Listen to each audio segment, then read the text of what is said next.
শুষ্ক কাশি, অনবরত কাশি, গলার ভিতরে সুরসুর করে কুটকুট করে কাশি হয়, মুখ হা করার সময়, কথা বলা ও হাসি দেওয়ার সময়, সন্ধ্যায় ও শোয়ার পরে, ঠান্ডায় ও ঠান্ডা বাতাসে, এমনকি মুখে বাতাস প্রবেশ করলেও কাশি বেড়ে যায়। কাশি দেওয়ার সময় গলায় টাটানি ব্যথা হয়, অনেক সময় কাশতে কাশতে অসারে প্রস্রাব বের হয়ে যায়।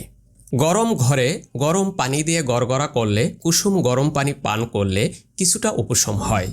এমন ক্ষেত্রে যদি রোগীর অন্য কোনো জটিল সমস্যা না থাকে তাহলে হোমিওপ্যাথিক ওষুধ রিউম্যাক্স 200 আহারের পূর্বে দিনে 3 বার সেবন করলে 2 থেকে 3 দিনের মধ্যে উপকার পাওয়া সম্ভব এবং একজন হোমিওপ্যাথিক চিকিৎসকের পরামর্শ নিয়ে কিছুদিন ওষুধটি সেবন করলে কাশি সম্পূর্ণ সেরে যায়।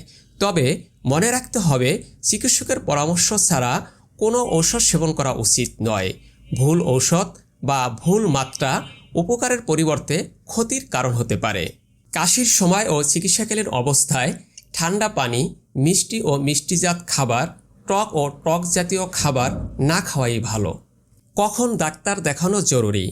যদি কাশি দিলে বুকে ব্যথা হয়, গলা ফুলে যায়, খাবার খেতে কষ্ট হয়, ঢোক গেলতেও কষ্ট হয়, প্রচণ্ড গলা ব্যথা ও থুতুর সাথে রক্ত আসে, শ্বাসকষ্ট হয়, জ্বর থাকে, তাহলে অবহেলা না করে দ্রুত চিকিৎসকের পরামর্শ নেওয়া জরুরি।